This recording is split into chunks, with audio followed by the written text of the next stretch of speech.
ஆண்டவராகிய இயேசு கிறிஸ்துவின் இனிய நாமத்தினாலே உங்களை வாழ்த்துகிறேன்.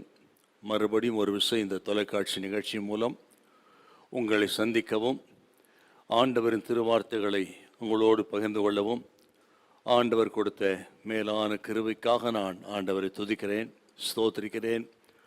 கர்த்தர் நல்லவர். ஹல்லேலூயா. இப்பொழுதும் ஆண்டவர் நம்மோடு பேசும்படியாக தலைகளை தாழ்த்தி ஜெபம் பண்ணுவோம். பரிசுத்தமுள்ள நல்ல பிதாவே, உமக்கு நன்றி செலுத்துகிறோம். இப்பொழுதும் எங்களோடு பேசும்படியாக ஜெபிக்கிறோம். பரிசுத்த ஆவியானவரின் திரு கரத்திலே எங்களை அர்ப்பணிக்கிறோம். எல்லா தடைகள் இயேசுவின் நாமத்தில் விலகும்படி ஜெபிக்கிறேன். நீர் பேசும் கர்த்தாவே, இயேசு கிறிஸ்துவின் மூலம் நல்ல பிதாவே, ஆமேன். அல்லேலூயா. Price the Lord. இந்த நாளிலும் நமது தியானத்துக்கென்று பிரசங்கி 9ஆம் அதிகாரம் 10வது வசனத்தை வாசிக்க கேட்போம். பிரசங்கியின் புஸ்தகம் 9ஆம் அதிகாரம் 10வது வசனம். செய்யும்படி உன் கைக்கு நேரிடுகிறது எதுவோ அதை உன் பலத்தோடே செய். நீ போகிற பாதாளத்திலே செய்கையும் வித்தையும் அறிவும் ஞானமும் இல்லையே. செய்யும்படி உன் கைக்கு நேருகிறது எதுவோ அதை உன் பலத்தோடே செய். செய்யும்படி உன் கைக்கு நேரிடுகிறது எதுவோ அதை உன் பலத்தோடு செய் என்று இந்த பிரசங்கியின் புஸ்தகத்தில் சாலமோன் எழுதின அருமையான ஒரு நல்ல ஆலோசனைங்க நம்ம பார்க்குறோம். இந்த நாள் செய்தியின் தலைப்பு, உன்னால் முடிந்ததை இனி செய். உன்னால் முடிந்ததை இனி செய். இப்போ இந்த வசனத்தை கொண்டு அறிமுகமாக சில வார்த்தைகளை சொல்ல நான் விரும்புகிறேன். இந்த பிரசங்கின் புஸ்தகத்தை குறித்து சில அறிமுகம் நமக்கு ரொம்ப அவசியம். இந்த பிரசங்கின் புஸ்தகத்தை தாவீதின் குமாரனாகிய சாலமோன் எழுதினார். ஆனால் தான் எழுதினேன் என்று தன் பெயரை சாலமோன் குறிப்பிடவில்லை. ஆனால் அவர் எழுதின பிரசங்கியின் புஸ்தகம் இது. நீங்கள் பிரசங்க 1ஆம் அதிகாரம் 1 வசனத்தை கொஞ்சம் வாசிங்க. தாவீதின் குமாரனும் எருசலேமின் ராஜாவுமாகிய பிரசங்கியின் வாக்கியங்கள். தாவீதின் குமாரனும் எருசலேமின் ராஜாவாகிய பிரசங்கியின் புஸ்தகம். உன்னத பாட்டு புஸ்தகம், நீதிமொழிகள்லாம் சாலமோனின் உன்னத பாட்டு அப்படி வரும், சாலமோனின் நீதிமொழிகள் அப்படி வரும். ஆனால் இங்கே தாம் பெயர் அவர் சொல்லலை. ஆனால் அவர் எழுதின ஒரு புஸ்தகம்தான் இந்த பிரசங்கியின் புஸ்தகம். ஆனால் இதில் தன்னை அவர் என்ன சொல்கிறாரு பாருங்க. மறுபடியும் அதை வாசிங்கள. 1:1. தாவீதின் குமாரனும் எருசலேமின் ராஜாவுமாகிய பிரசங்கியின் வாக்கியங்கள். பிரசங்கியின் வாக்கியங்கள். பிரசங்கி என்று சொன்னால் பிரீச்சர், பிரசங்கம் பண்றவர் அப்படின்னு அர்த்தங்க. பிரசங்கியின் வாக்கியங்கள் அப்படின்னு சொன்னால் என்ன அர்த்தம்னு கேட்டீங்கன்னா, சபையை அழைத்து ஒரு குறிப்பிட்ட தலைப்பின் அடிப்படையில் தியானம் பண்ணுவது அப்படின்னு அர்த்தங்க. அது பிரசங்கி அப்படின்னா சபையை அழைத்து ஒரு குறிப்பிட்ட தலைப்பின் அடிப்படையில் பேசுவது என்று அர்த்தம். இந்த பிரசங்கின் புஸ்தகத்தை வாசித்து பார்த்தீங்கன்னா, சாலமோன் அந்த நாட்களில் ஞானியாக இருந்தார். எல்லாருக்குமே தெரியும் சாலமோன் ஞானி. அது மட்டுமல்ல, மிகப்பெரிய செல்வந்தராக ஐஸ்வர்யவானாக இருந்தார். அந்த நாட்களிலே நன்ற சக்தி படைத்த ஒரு ராஜாவாக இருந்தாருங்க. அனுபவம், அறிவு, சக்தி, பலன், ஞானம் அனைத்தும் சாலமோனுக்குள்ளே இருந்தது. அப்படியானால் அப்படிப்பட்டவர் எழுதின இந்த பிரசங்கின் புஸ்தகம் என்று சொன்னால், இதில் சொல்லப்பட்ட கருத்துகள், அனுபவங்கள், அறிவுரைகள், ஆலோசனை எல்லாம் நாம் மிகவும் நம்பத்தக்கவை, அது உண்மையானவை என்று நாம் அறிந்து இதை கொஞ்சம் நல்லா கவனிக்கணும். சாலமோனின் பிரசங்கின் புஸ்தகம். இந்த பிரசங்கின் புஸ்தகத்தை குறித்த பொருளடக்கத்தை உங்களுக்கு நான் சுருக்கமாக சொல்ல விரும்புகிறேன். இந்த முழு புஸ்தகம் என்ன சொல்லுது அப்படின்னு சில குறிப்பு தான் மனசு வைங்க. முதல்ல, வாழ்க்கை என்பது எவ்வளவு மதிப்புக்குரியது என்பதை அப்படியே ஆராய்ந்து திட்டம் தெளிவாக பேசுகிறார். மனிதனுடைய வாழ்க்கை எவ்வளவு மதிப்பு மிக்கது என்பதை தன் அனுபவத்தில் ஆராய்ந்து திட்டமாக எழுதுறாருங்க. அப்போ எழுதின பொழுது சொல்றாரு பாருங்க. முதலாவது பிரசங்கி 1-2 அதிகாரம் வாழ்க்கையில் உள்ள எதிர்மறையான பிரச்சனைகளை ஆராய்ந்து எழுதுறாருங்க. எதிர்மறை, நெகட்டிவ், நம்ம வாழ்க்கையில் இருக்கிற நெகட்டிவான காரியங்கள், பிரச்சனைகள், அவைகளெல்லாம் விவரித்து அவர் எழுதுறாரு. ரெண்டாவது, 3ஆம் அதிகாரத்தில் 10ஆம் அதிகாரம் வரையிலும் மற்றும் பிரச்சனைகளை, வாழ்க்கையில் இருக்கிற பிரச்சனைகளை பல்வேறு கோணங்களிலே ஆராய்ந்து சொல்றாரு. ரொம்ப அற்புதமாக இருக்குதெல்லாம். அப்புறம் நீங்கள் 11-12 அதிகாரத்தை வாசித்து பார்த்தீங்கன்னா, பிரச்சனைகளை நேர்மாறாக, பாசிட்டிவ், நேர்மாறான விதத்தில் அவர் ஆராய்ச்சி செய்து சொல்றாரு. அப்படி சொல்லும்போது என்ன சொல்றாருன்னா, நாம் ஆண்டவருக்கு முதலிடம் கொடுத்து அவருக்கு கீழ்ப்படிந்து நடந்தால் வாழ்க்கை என்பது அற்புதமானது, அப்படி ஆண்டவர் மாற்றுகிறார் என்று சொல்லி இதை முடிக்கிறார். அதான் 11-12 அதிகாரம். ஆண்டவருக்கு கீழ்ப்படிந்து நடக்கும் பொழுது, முதலிடம் கொடுத்து நடக்கும் பொழுது வாழ்க்கையானது மதிப்புக்குரியதாய் மாறுகிறது என்று சொல்லி, ஆண்டவருக்கு முதலிடம் கொடுங்க, அவருடைய வார்த்தைக்கு கீழ்ப்பணி சொல்லி இந்த 11-12 அதிகாரம் சொல்லி முடிக்கிறத நம்ம பார்க்குறோம். இந்த புஸ்தகத்தை மேலோட்டமாக நீ வாசித்து பார்த்தீங்கன்னா, இது ஒரு அவநம்பிக்கையின் புஸ்தகம் போல தெரியுங்க. மாயை மாயை எல்லாம் மாயன்னு சொல்லுவார். பிரசங்கி 1-2 வசனம், 1-14 வசனம், இதெல்லாம் வாசித்து பார்த்தீங்கன்னா மாயை மாயை எல்லாம் மாயை அப்படி சொல்றது வைத்து இது ஒரு அவநம்பிக்கையின் புஸ்தகம் போல தெரியணும். ஆனால் அப்படி இல்லைங்க. இது ஒரு யதார்த்தமான புஸ்தகங்க. அப்படித்தான் இந்த புஸ்தகத்தை நம்ம பார்க்கணும். இது ஒரு யதார்த்தமான புஸ்தகம். அதில் தான் இந்த அனுபவத்தை அவர் சொல்றாருங்க. எல்லாம் கவனிங்க. பொதுவாகவே மனுஷனுடைய வாழ்க்கை என்பது வாழ்வு, மரணம், வெற்றி, தோல்வி மற்றும் நேரம், நிகழ்ச்சிகள், இது எல்லாத்தையும் அவர் பார்க்குறாருங்க. எல்லாவற்றையும் பார்த்து அவர் சொல்ற வார்த்தை என்னன்னு கேட்டீங்கன்னா, முரண்பாடுகள் நிறைந்த இந்த உலகத்திலே, மாயையான இந்த உலகத்திலே, முரண்பாடுகள் நிறைந்த இந்த உலகத்தில் வாழ்க்கை என்பது எப்படி இருக்க வேண்டும் அப்படின்னு ஆலோசனை கொடுக்குற, ஞானமான சில ஆலோசனை கொடுக்குறாருங்க. முரண்பாடான இந்த உலகத்தில் வாழ்க்கை மதிப்புக்குரியதாக அர்த்தமுள்ளதாக இருக்கணும்னா நம்ம என்ன செய்ய வேண்டும் அப்படின்னு ஞானமான சில ஆலோசனை சொல்கிறா. அதான் இந்த புஸ்தகம் முழுவதும். அதில் ஒன்று தாங்க இப்போது வாசி கேட்டது. அருமையான ஒரு வார்த்தைங்க. செய்யும்படி உன் கைக்கு நேருகிறது எதுவோ அதை உன் பலத்தோடு செய், அதை நீ உன் பலத்தோடு செய். நீ போகிற பாதாளத்திலே செய்கையும் வித்தையும் அறிவும் ஞானமும் இல்லையே என்றால், நீ உயிரோடு இருக்கும் பொழுதே உனக்கு கொடுக்கப்பட்ட வாய்ப்புகளை ஞானமாய் பயன்படுத்து.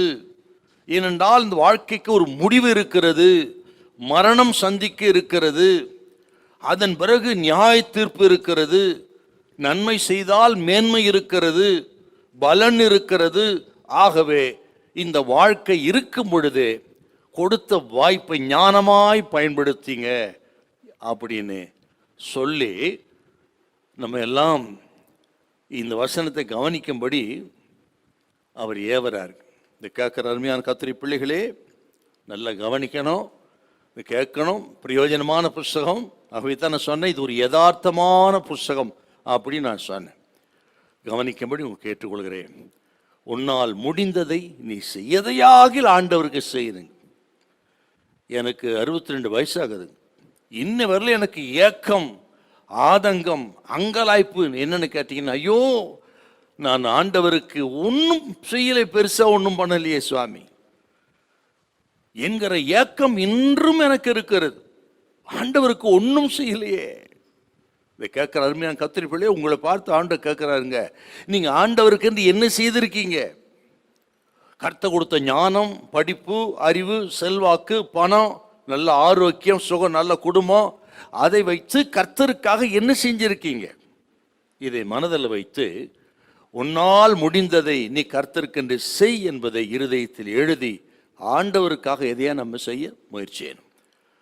இப்பொழுது சுவிசேஷத்திலிருந்து ஆண்டவருக்கென்று தங்களால் இயன்றதை செய்த ஒரு 3 பேரை சுருக்கமாக சொல்ல விரும்புகிறேன்.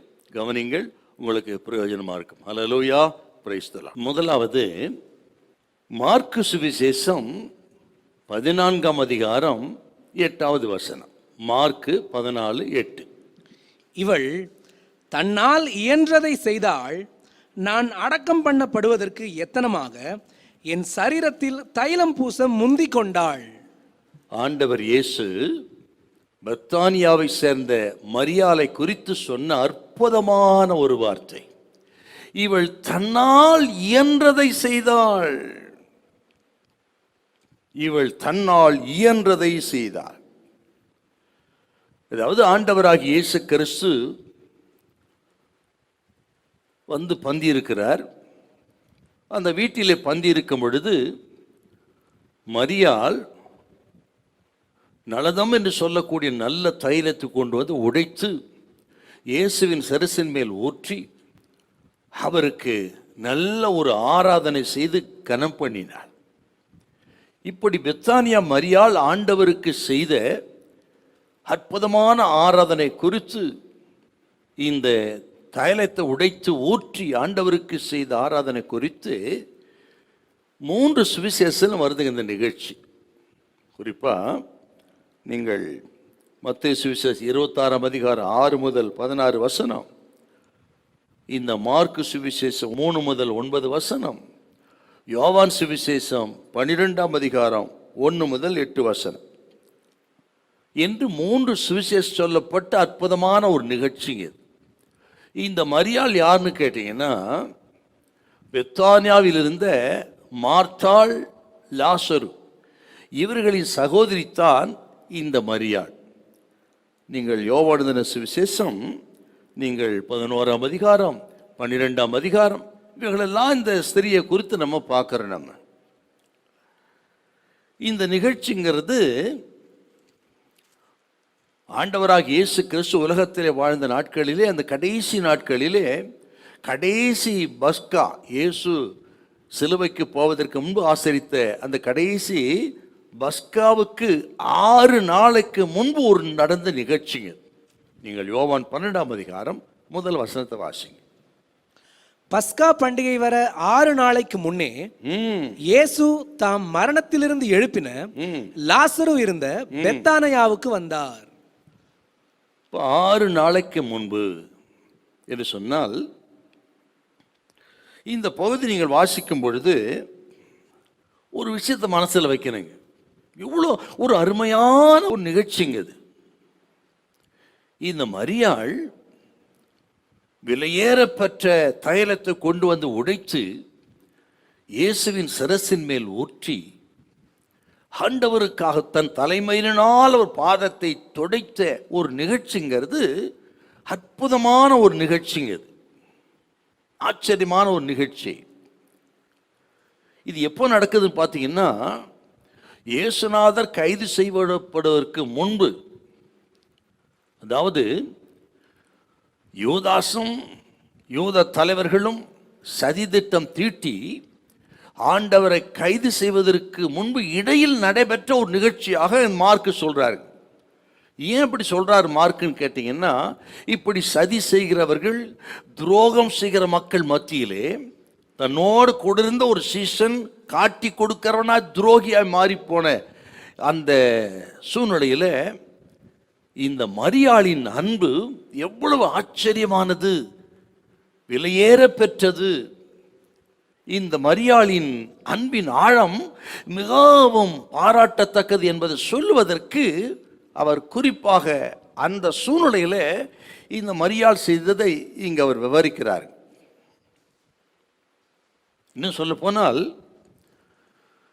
யூதாசும் மற்ற யூத தலைவர்களும் அவர்களுடைய துரோகத்தை, அவர்கள் ஆண்டவருக்கு இழைத்த சதியை, அந்த தீய எண்ணத்தை, நோக்கத்தை, இருதயத்தை வெளியே கொண்டு வந்து வெளிச்சம் போட்டு காட்டக்கூடிய அளவுக்கு இவளது அன்பு அங்கே வெளிப்படுகிறது.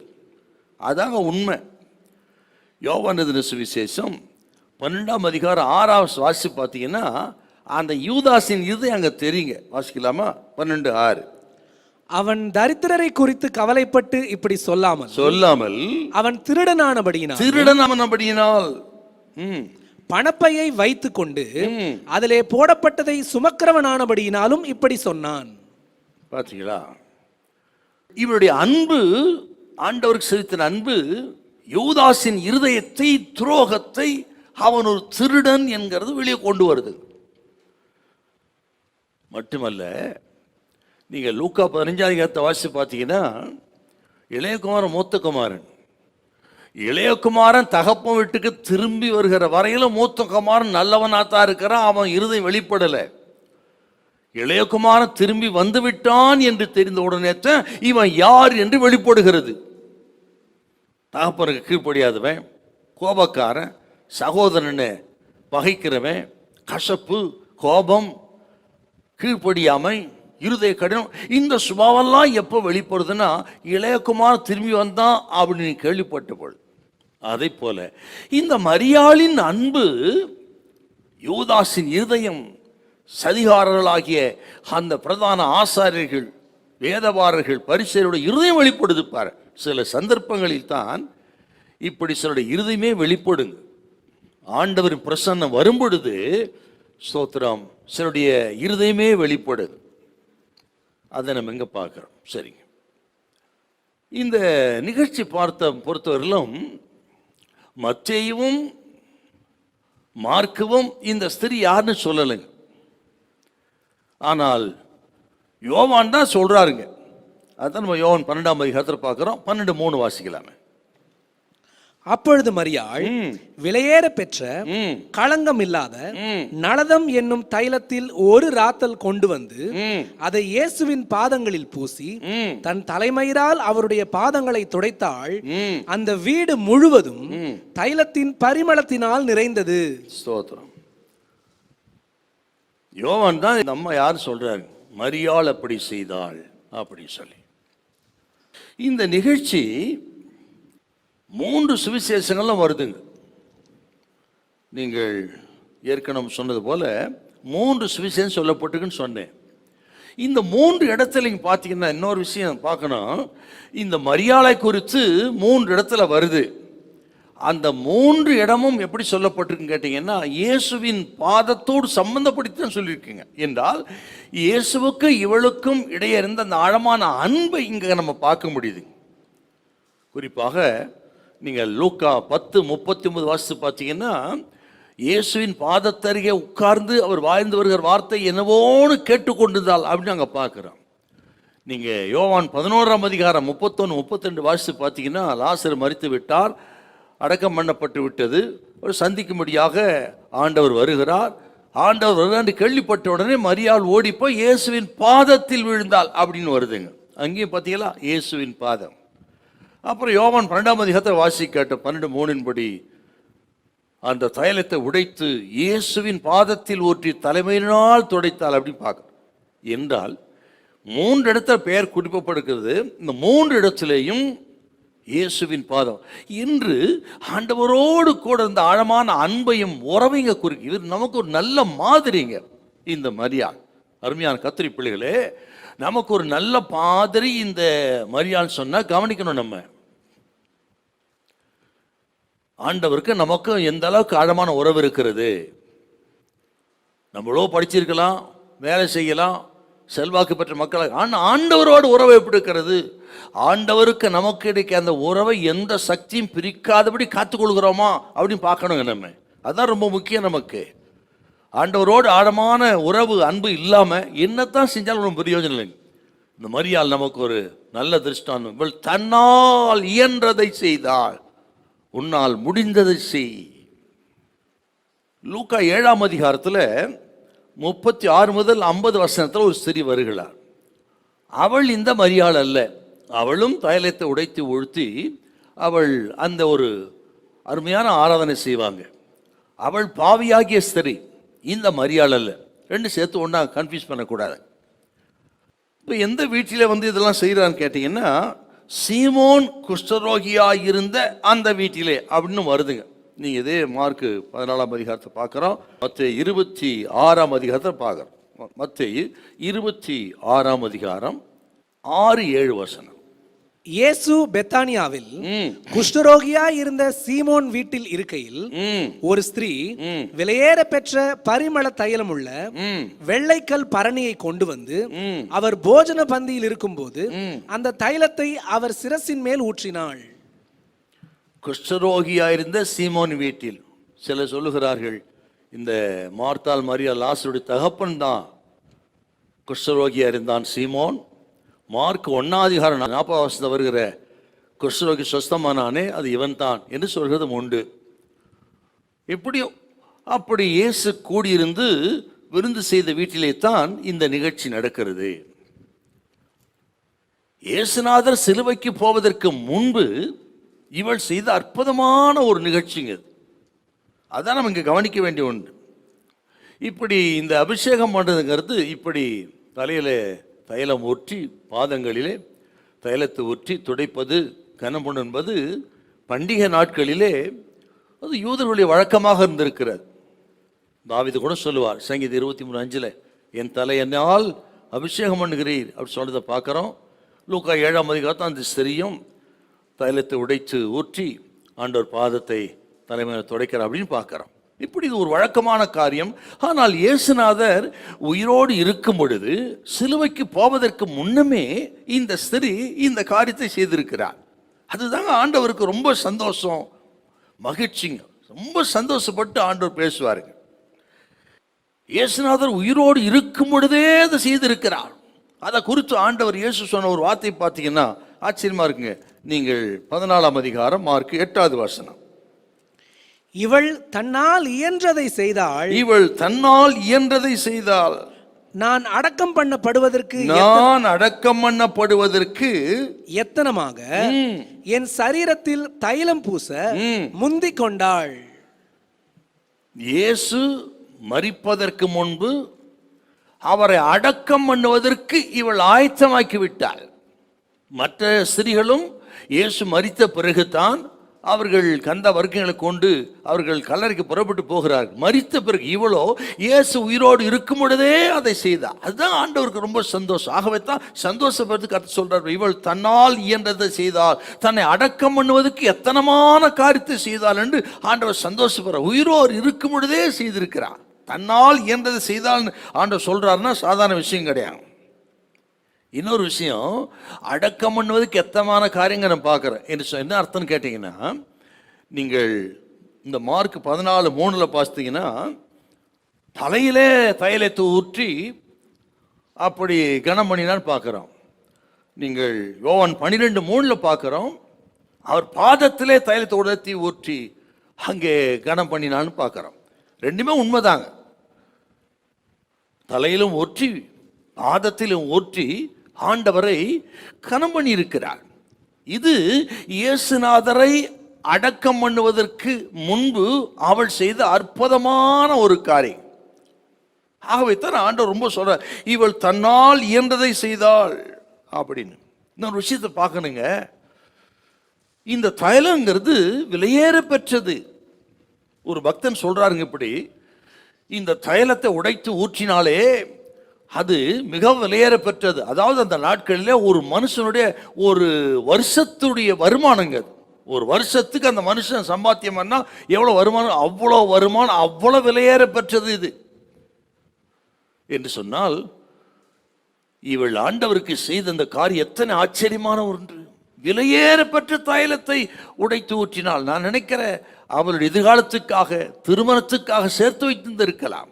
அதையே ஆண்டவர் பாதத்தில் ஊற்றி ஆண்டவர் பாதத்துக்கு காணிக்கை ஆக்கிட்டான்.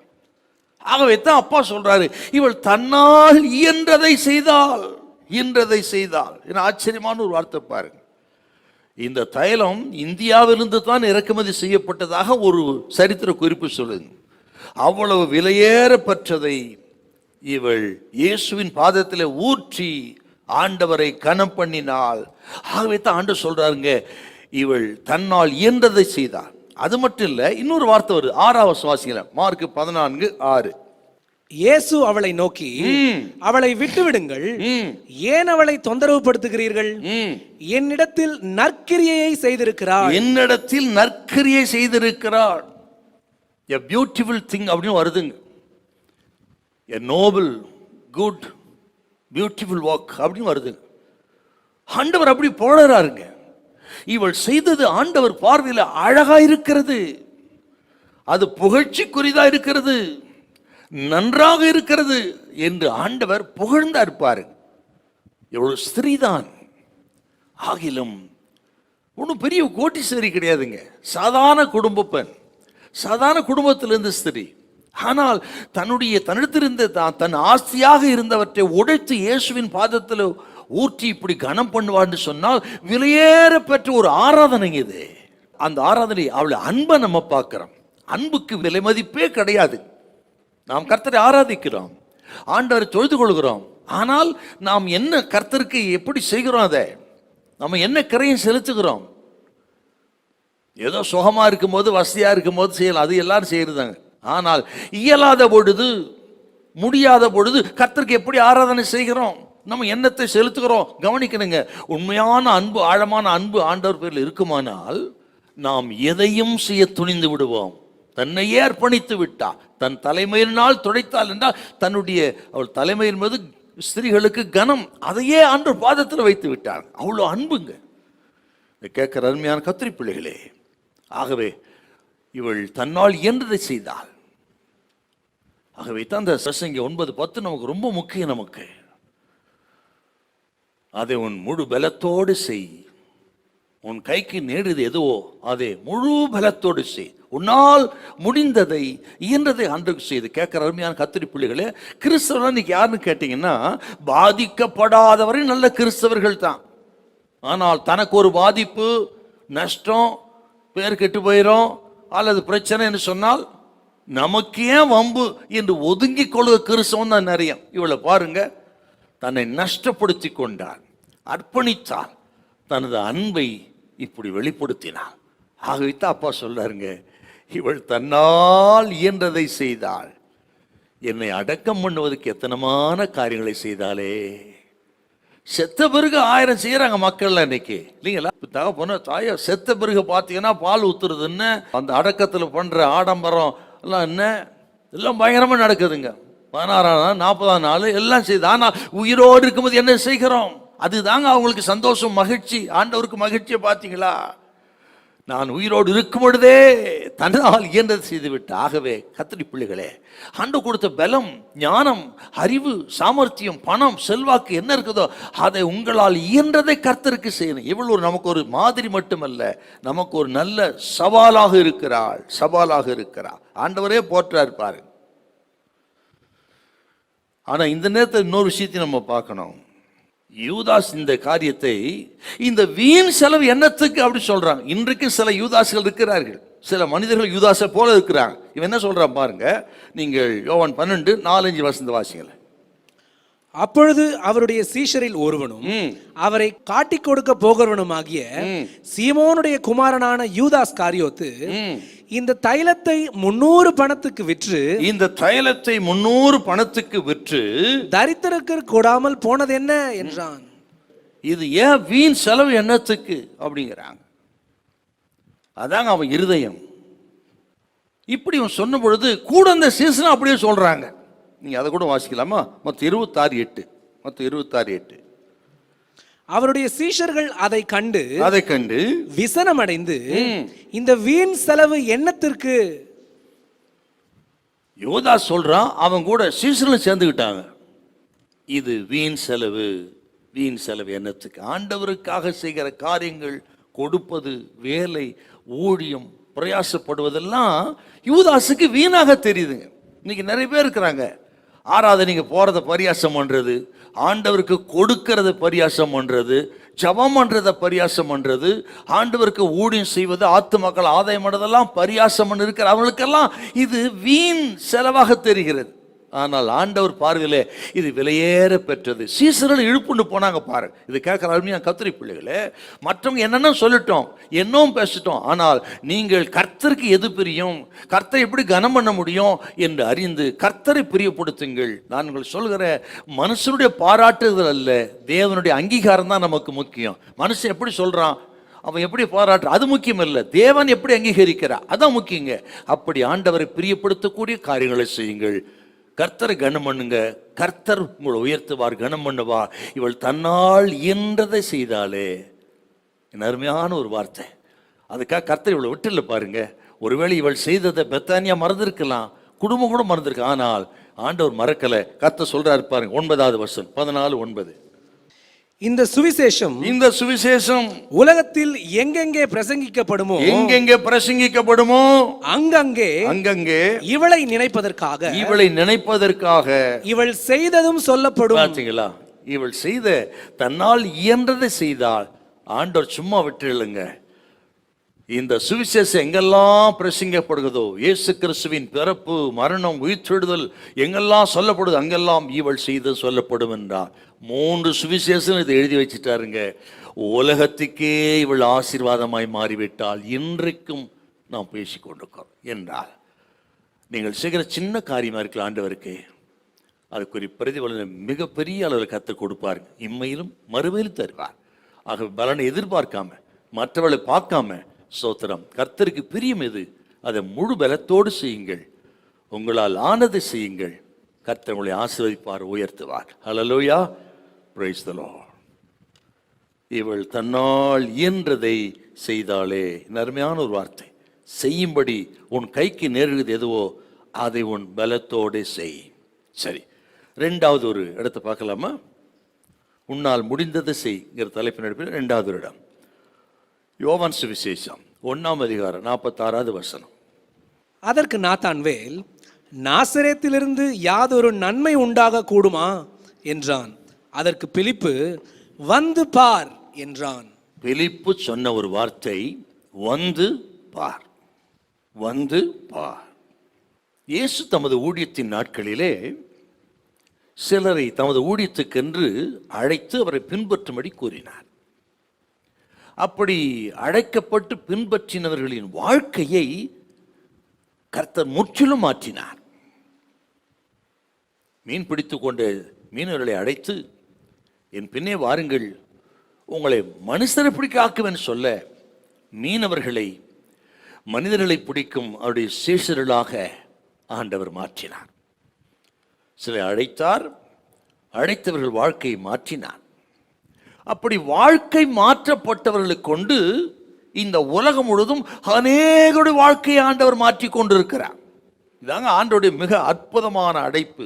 கேட்கிற கத்திரி பிள்ளைகளே, ஆண்டு வார்த்தைக்கு கீழ்ப்படிந்து நீங்கள் ஆண்டவரை பின்பற்ற மக்களை மாறிவிட்டால், இதை கேட்கிறவங்க உங்கள் வாழ்க்கையை டோட்டலா கத்தரை மாற்றிடுவாருங்க. அதான் உண்மை. தண்ணீரை திராட்சரசமாய் மாற்றின கர்த்தர் அற்பமாய் இருக்கிற, சாதாரணமாய் இருக்கிற உங்கள் வாழ்க்கையை அற்புதமாய் மாற்றுவார். ஒரு மீனவர்களை மனுஷரை பிடிக்கிற ஊழியர்களாய், அப்போஸ்தலராய், இன்னும் அதிசயங்களை செய்கிறவர்களாய் கர்த்தர் மாற்றிட்டாரே. நிழல் பட்டாகிலும் சுகமாகாதா என்று சொல்லி ஜனங்களை தேடி வருகிற அளவுக்கு மீனவர்களை மாற்றியிருக்கிறார் என்றால், இன்னைக்கு ஆண்டவர் சொல்கிறார், அவருக்கு கீழ்ப்படிந்தவர்கள் பின்பற்றுவதற்கு ஆயத்தமாகி விடுங்கள், உங்களை மாற்றுவார், உங்களுக்கு கொண்டு அநேகரை கர்த்தர் மாற்றுவார். அப்படி மாற்றப்பட்ட ஒருவர் தான் இந்த பிலிப்பு. இந்த பிலிப்பை ஆண்டவர் அழைத்தான் பார்க்கிறோம். இப்போ 1ஆம் அதிகாரம் 43 வாசிங்க. யோவான். மறுநாளிலே இயேசு கலிலேயாவுக்கு போக மனதாயிருந்து பிலிப்புவை கண்டு, நீ எனக்கு பின் சென்று வா என்றார். ஆண்டவர் இயேசு தன் ஊழியத்தின் நாட்களிலே யூதேயாவிலிருந்து கலிலேயாவுக்கு போக முற்படுகிறார். அப்படி போகிற வழியிலே தான் இந்த பிலிப்புவை ஆண்டவர் அழைத்து தம்முடைய சீசனாக மாத்துறார். இந்த பிலிப்பு யாருன்னு கேட்டீங்கன்னா, அவன் கலிலேயாவில் இருந்த பெத்சாயிதா பட்டணத்தான் அப்படின்னு நம்ம பார்க்கிறோம். இந்த பெத்சாயிதா அந்த பட்டணம் கலிலேயாவில் இருந்த ஒரு பட்டணம். யோவான் 12ஆம் அதிகாரம் 21 நம்ம பார்க்கிறோம். அப்படி பெத்சாயிதா பட்டணத்தை சேர்ந்தவன் பிலிப்பு.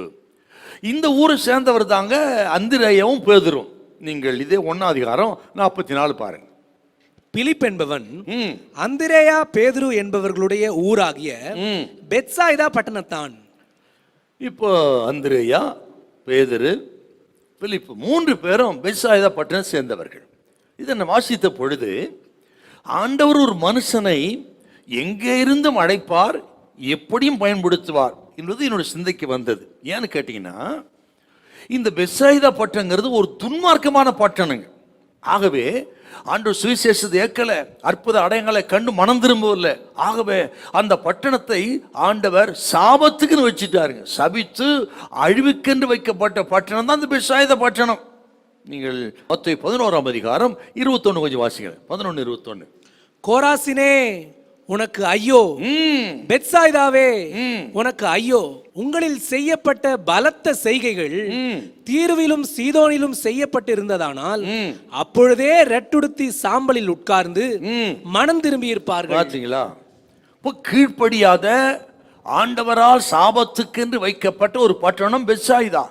இந்த பட்டணத்தில் இருந்து தான் இந்த துன்மார்க்கமான ஒரு பட்டணத்தில் கீழ்ப்படியாத மக்களால் நிரம்பின பட்டணத்தில் இருந்து தான் ஆண்டவர் அந்திரேயாவை தெரிந்து கொள்கிறார், பேதுருவை தெரிந்து கொள்கிறார், பிலிப்பை தெரிந்து கொண்டு நமது கனமான ஊழியத்துக்கு அழைத்து பயன்படுத்தினார் என்றால், இதை கேட்கிற அருமையான கர்த்தருடைய பிள்ளைகளே, நம்ம எந்த ஒரு பட்டணத்தையும் அற்பமாய் நினைக்க கூடாது.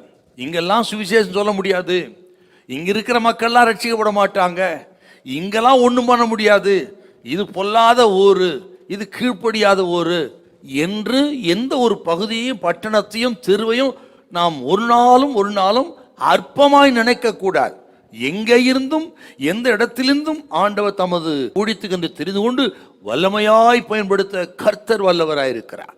இன்னைக்கு ஆண்டவரால் பயன்படுத்தப்படுகிற மிகப்பெரிய ஊழியெல்லாம் பாருங்க, ஏதோ ஒரு குக்கிராமத்தில் மூளையில் ஆண்டவர் அறியாத ஜனங்கள் மத்தியில் இருந்து தான் தேவன் தெரிந்து கொண்டு, அவர்கள் நான் கிறிஸ்டியனா இருந்திருப்பார்கள், ஆண்டவர் அறியாத, ஆண்டவர்கள் சம்பந்தமில்லாத ஊரா இருக்கும், குடும்பமா இருக்கும், அங்கே தெரிந்து கொண்டு எடுத்து வல்லமையா பயன்படுத்துகிறார் என்றால், இந்த கேட்கிற கர்த்தருடைய பிள்ளைகள் நல்லா கவனிக்கணும்.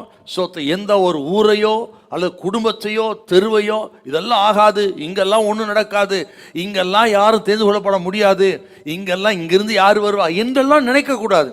ஆகவே எந்த ஒரு பகுதியிலிருந்தும் கர்த்தர் யாரையும் எடுத்து பயன்படுத்த வல்லவர் என்பதை உணர்ந்து அந்த பகுதிக்காக ஜெபிக்கணும், அந்த பகுதி ரட்சிப்புக்காக ஜெபிக்கணும், அந்த பகுதியில் கர்த்தருடைய கிரியைகளுக்காக ஜெபம் பண்ணுங்க. பார்த்தீங்களா, பெத்சாயா பட்டணத்திலிருந்து 3 பெரிய ஊழியர்களை கர்த்தர் தெரிந்து கொண்டாரே.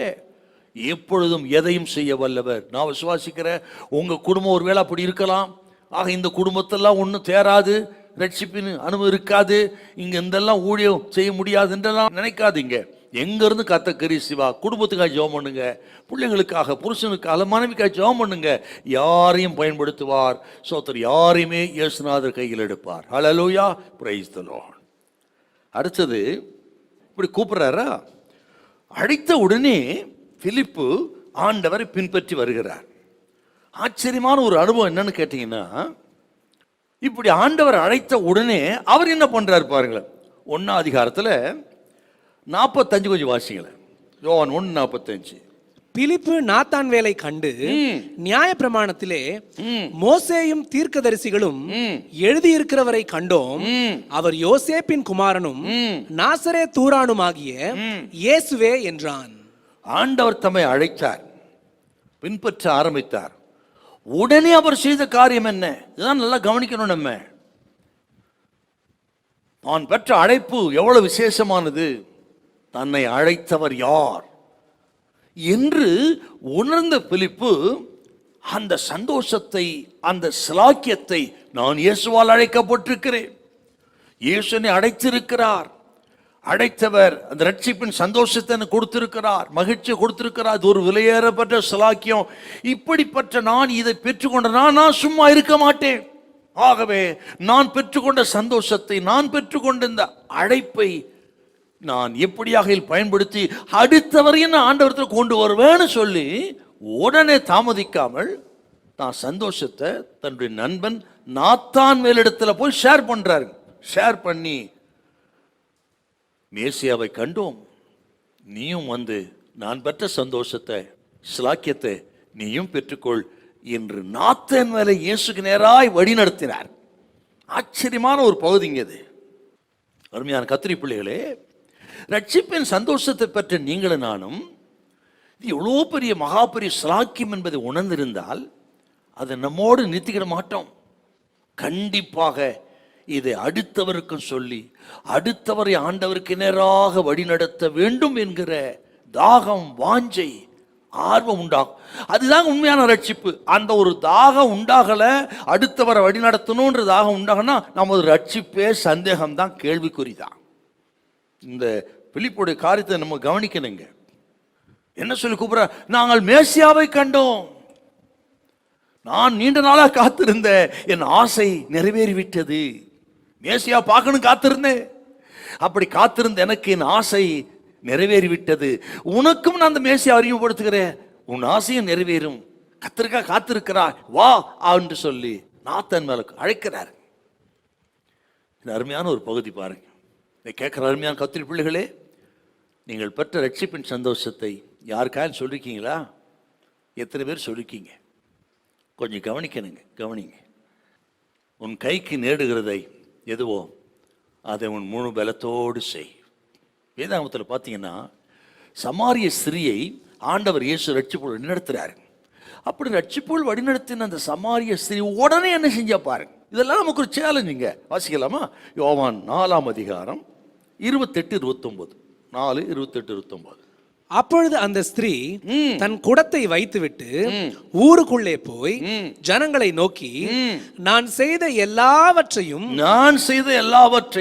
ஒரு மனுஷன் எனக்கு சொன்னார், அவரை வந்து பாருங்கள், அவர் கிறிஸ்துதானோ என்றாள். அவளுக்குள்ள இருந்து பாவம் வெளியேறிவிட்டது, ரட்சிப்பின் அனுபவம் வந்து விட்டது, சந்தோஷம், சமாதானம். ஆகவே இந்த சந்தோஷத்தை, சமாதானத்தை பெற்றுக்கொண்டவர் சும்மா இல்லை பாருங்க, குடத்தை வைத்துவிட்டு ஊருக்குள் ஓடி வந்து பாருங்கள், ஒரு மேசியாதானோ. சந்தோஷம், சமாதானம் அடக்கி வைக்க முடியல. அதாங்க உண்மையான ரட்சிப்பு. இத்தனை வருஷம் நம்ம வந்து இருக்கிறோம், சபையில் இருக்கிறோம், 10 வருஷம் 15 வருஷம் 40 வருஷம். நான் கேட்கிறேன், உங்க ரட்சிப்பின் சந்தோஷத்தை எத்தனை பேர் சொல்லிருக்கீங்க? எத்தனை பேர் வழிநடத்தி? வந்து நடத்த சரியில்லாத ஒரு ஸ்திரீ 5வது புருஷன் வாழ்ந்து கொண்டிருக்கிறாள். ஆனால் அவர் ரட்சிப்பை பெற்ற உடனே சும்மா இல்லை பாருங்க, ஓடி போய் ஊராருக்கு சொல்லி, ஒரு மேசியாதானோ வந்து பாருங்க. ஊரே வந்து இயேசு கிறிஸ்து உபதேசத்தை கற்று ஆண்டவர் ஏத்துக்கிட்டான். பாத்தீங்களா? கவனிக்கணுங்க. உன் கைக்கு நேழுது எதுவோ அதை முழு பலத்தோடு செய். இன்னொரு இடத்தை பார்க்கணும். மத்தேயு சுவிசேஷம் 9:9. மத்தேயு 9:9. இயேசு அவ்விடம் விட்டு புறப்பட்டு போகையில் ஆயத்துறையில் உட்கார்ந்திருந்த மத்தேயு என்னும் மனுஷனை கண்டு, எனக்கு பின் சென்று வா என்றார். அவன் எழுந்து அவருக்கு பின் சென்றான். மத்தேயு வந்து அரசாங்க உத்தியோகஸ்தர்.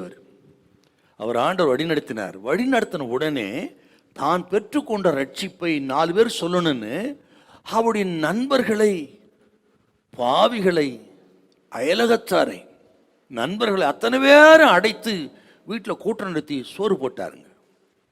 தன்னால் அதான் செய்ய முடியும், அதை இயன்றதை செய்தார் மத்தேயு. பார்த்தீங்களா? தாம் வீட்டையே திறந்து கொடுத்து ஜெப ஆக்கிட்டாருங்க. என்ன ஆச்சரியம்! நமக்கு சொந்த வீடு இருக்குது, பெரிய பெரிய வீடெல்லாம் வச்சிருக்கிறோம். என்ன செஞ்சிருக்க ஆண்டவருக்கு சொல்லுங்க. இது கேட்கிறவங்க, நீங்கள் ஆண்டவருக்கு என்ன செஞ்சீங்க? உங்க வீடு ஜெப வீடா இருக்குதா? சுவிசேஷம் சொல்ற வீடா இருக்குதா? இன்னும் கொஞ்சம் யோசிக்கணுங்க. அதெல்லாம் பாருங்கள். ஓ, உன் கைக்கு நேர்ந்தது எதுவோ அதை உன் முழு பலத்தோடு செய். சரி, இந்த பிலிப்பு குறித்து இன்னும் சில வார்த்தைகளை பார்க்கணும். இவர் என்ன சொல்லி கூப்பிடுறாரு பாருங்க. 46 வாசியங்கள 1:46. அதற்கு நாத்தான்வேல், நாசரேத்திலிருந்து யாதொரு நன்மை உண்டாக கூடுமா என்றான். அதற்கு பிலிப்பு, வந்து பார் என்றான். தன்னுடைய நண்பனை எப்படி அழைக்கிறார் பாருங்க. சுவிசேஷம் சொல்றதுக்கெல்லாம் ஒரு அருமையான நமக்கு நல்ல உதாரணங்க. அதெல்லாம் எப்படி அழைக்கிறான்? நாத்தான்வேல் எப்படிப்பட்ட அறிவு உடையவன், அவன் சுபாவம் என்ன, அவன் பக்தி என்ன என்பதை அறிந்து, அவன் நன்றாய் அத்தி மரத்தின் கீழே இருந்து தியானம் பண்ணுகிறவன். தேவனை குறித்து தியானம் பண்ணுகிறவன், ஜெபிக்கிறவன், நல்ல ஆவிக்குரியவன், பக்தி உள்ளவன். அவனுக்கு எப்படி சொல்றான்னு பார்த்தீங்கன்னா, மோசேயும் திரு சொன்ன மேசியாவை கண்டோம் என்று வேதத்தின் அறிவை, வேதத்தின் வெளிச்சத்தை தான் கூப்பிடுறாருங்க. என்ன அருமையான ஒரு தன் அனுபவத்தையும் சொல்றாரு.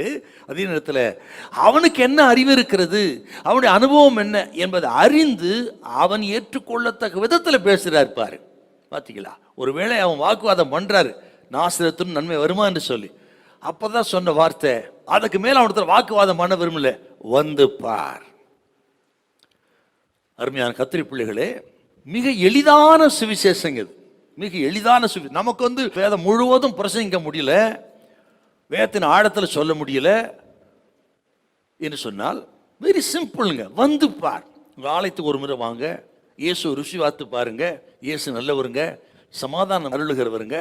அப்படி சிம்பிளான ஒரு சுவிசேஷம் சொல்வதற்கு இந்த பிலிப்பு நமக்கு ஒரு நல்ல உதாரணங்க. வந்து பாருங்கிற அருமையான ஒரு சுவிசேஷம். ஆகவே தேவ ஜனம் இப்படி அநேகரை ஆண்டவர் அன்புக்கு நேராய், அவர் நல்லவர், அவர் வல்லவர், சமாதானத்தை கொடுக்கிறவர், அற்புத மூர்த்தி, கருணாமூர்த்தி, நமக்காக மரித்தவர், பாவங்களை மன்னிக்கிறவர், பரலோகம் சேர்க்கிறவர். Very simple. வந்து பார் என்று சொல்லி நீங்கள் அழைக்க வேண்டும், அந்த சுவிசேஷம் சொல்ல வேண்டும். ஸ்தோத்திரம். உன் கைக்கு நேடுது எதுவோ அதை முழு பலத்தோடு செய். ஹல்லேலூயா, பிரைஸ் தி லார்ட். ஆக இந்த வந்து பாடுறது எவ்வளோ அருமையானது வார்த்தைங்க. அப்படி ஆண்டவருக்கு நேராக ஜனங்களை நம்ம அழைக்க வேண்டும். இது சொல்கிறேன். இந்த பிலிப்பினுடைய அழைப்பு சுருக்கமாக இருந்தாலும் ஆழமானது, அர்த்தம் உள்ளது. என்ன சொல்லி கூப்பிடுறாரு பாருங்க.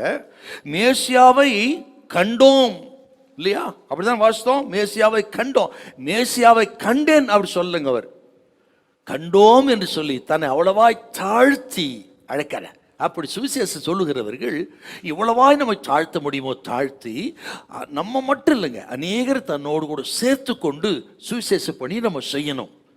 மேசியாவை நாங்கள் கண்டோம், தாழ்மையான ஒரு அழைப்பு. அப்புறம் சொல்றாருங்க, வந்து பார். போய் பார்ன்னு சொல்லலைங்க அவர் இல்லையா. போய் பார்ன்னு சொன்ன என்ன அர்த்தம்னா, போய் பார் சொல்லிட்டு அப்போ இருக்கு எனக்கு இனி சம்பந்தம் இல்லைன்ற மாதிரி அர்த்தமாயிருங்க. வந்து பார் என்ன அர்த்தம்? நாத்தான்வேல் இயேசுவிடத்தில் வந்து இயேசுவை கண்டுகொள்ளுகிற வரை நான் உன்னுடனே கூட இருக்கிறேன், வந்து பார். என்ன அருமையான ஒரு அழைப்பு. கேட்குற கத்திரி பிள்ளைகளே, ஆண்டவருக்கு நேராக அநேகரை நடத்தும் பொழுது அந்த நடத்துகிற விதத்தில் அவர்கள் இயேசுவை அறிந்து கொண்டு ரட்சிப்பை பெறுகிற வரையிலும் மேக்சிமம் அவர்களோட கூடவே இருந்து ஜெபித்து நடத்த வேண்டிய பொறுப்பு நமக்கு இருக்கிறது. அதைத்தான் பிலிப்பு செய்கிறாருங்க. தனது நண்பனுடைய அனுபவத்துக்கு ஏற்றபடி சுவிசேஷம் சொல்றாரு. போய்ப்பான்னு சொல்லிட்டு அவர் போயிடல, வந்து பார் அவரோடு கூட வந்தவரை அறிமுகப்படுத்துகிறார். கண்டேன் என்று சொன்னார், சொல்லல, கண்டோம் என்று சொல்லி தாழ்த்துறார். இப்படிப்பட்ட சுவிசேஷத்தை மக்களுக்கு அறிவித்து ஆண்டவருக்கு நேராய் கொண்டு ஒரு காரியத்தை செய்வதற்கு நமக்கு நல்ல திருஷ்டாந்தம் பிலிப்பு. உன் கைக்கு நேருகிறது எதுவோ அதை முழுபலத்தோடு செய். வந்து பாருங்க சொல்றாருன்னா, இது இயேசு இதுக்கு முன் சொன்ன வார்த்தைங்க.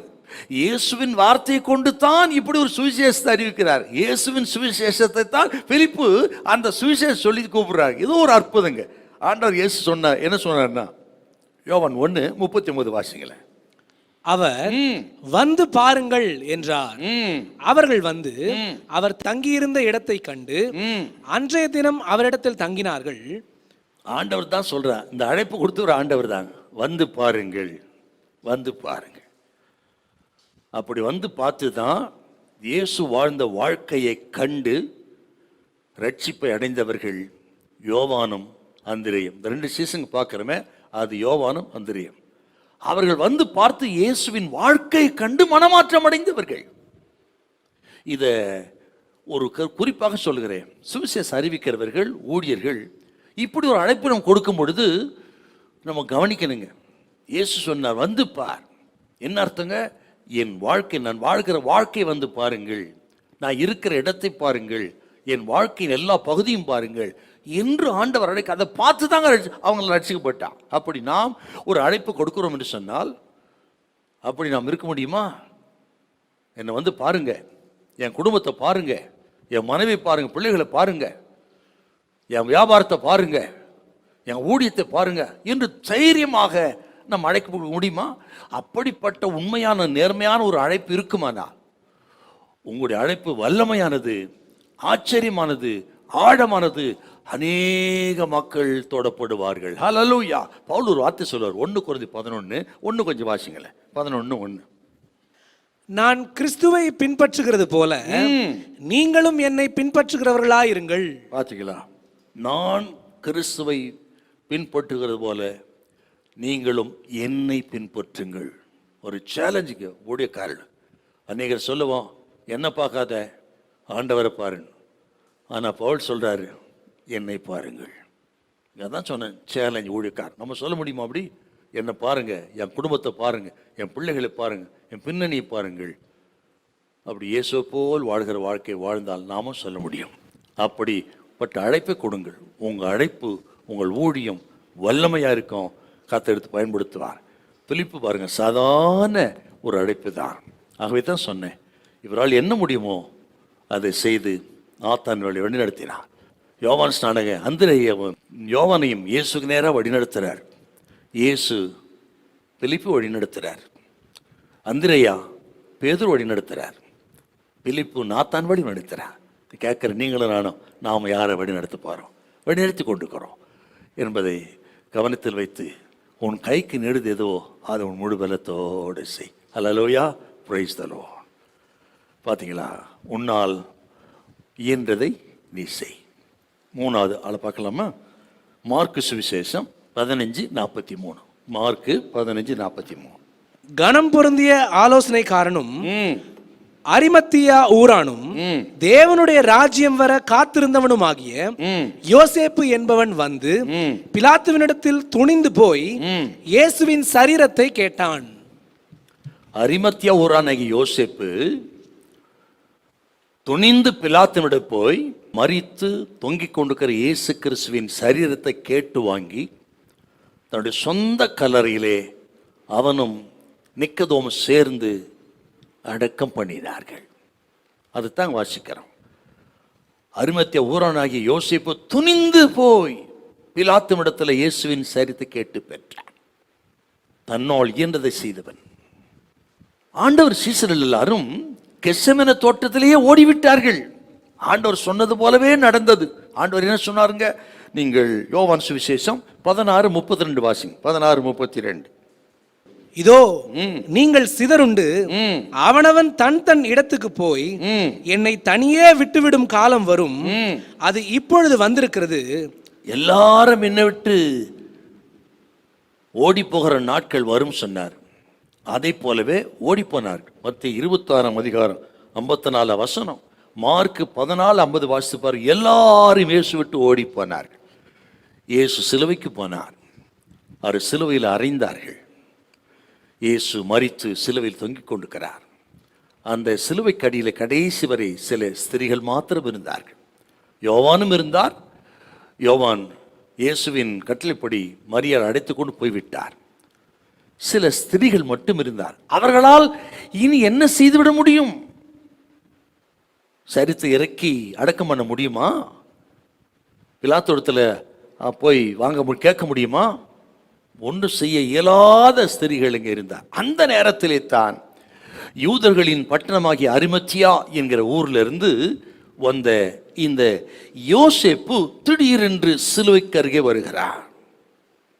இதுவரை இந்த யோசேப்பு குறித்து கேள்விப்பட்டதே இல்லை. ஆனால் தேவையான ஒரு நேரத்திலே அங்கே அவர் வருகிறார். இதனை வாசித்த பொழுது ஆண்டவர் தமது திட்டத்துக்கு தெரிந்து கொண்டவர்களை ஆங்காங்கே ஆயத்தம் பண்ணி வைக்கிறாருங்க. அவர்களை ஏற்ற நேரத்தில் ஏற்ற இடத்துல கொண்டு வந்து அவர்களை எடுத்து பயன்படுத்துகிற தேவனாக இருக்கிறார். அதற்கு உதாரணம் இந்த யோசேப்பு. தேவையான சரியான நேரத்தில் வந்து சேர்ந்த ஒரு நல்ல நபராக இந்த அரிமத்தியாவும் யோசேப்பு. இவர் யாருன்னு கேட்டீங்கன்னா, அன்றைக்கு இருந்த சனகரி சங்கத்தில் ஒரு அங்கத்தினராக இருந்தார். அது ஆலோசனை சங்கம் பார்க்குறோம். மட்டுமல்ல, மிக நல்ல செல்வந்தராக இருந்தார். அந்தரங்க சீசனாக இருந்தான். ஆண்டோடைய ரகசிய சீசனாகவும் இருந்திருக்கிறார்.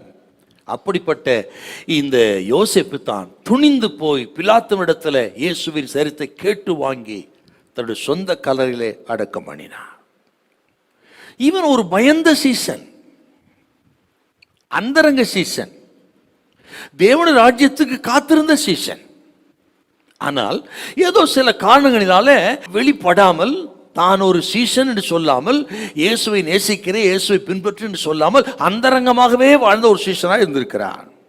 இதை வாசித்த பொழுது ஒரு வசனம் ஞாபகத்து வருகிறது. நீங்கள் யோவான் சுவிசேஷம் 19ஆம் அதிகாரம் 38வது வசனம்.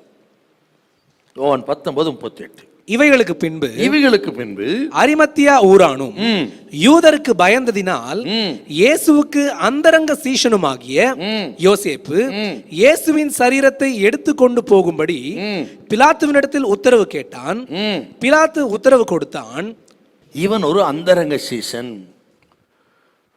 ஏன் அந்தரங்கம் இருந்தான்னா, யூதர்களுக்கு பயந்தான்.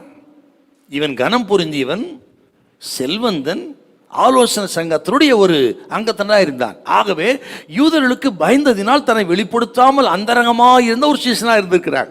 ஆனால் இப்பொழுது இயேசு சிலுவையில் அறையப்பட்டு விட்டார் என்று கேள்விப்பட்ட உடனே, இயேசு சிலுவையில் மரித்தான் கேள்விப்பட்ட அதன் பிறகும் அந்தரங்கமாக இருக்க விரும்பவில்லை.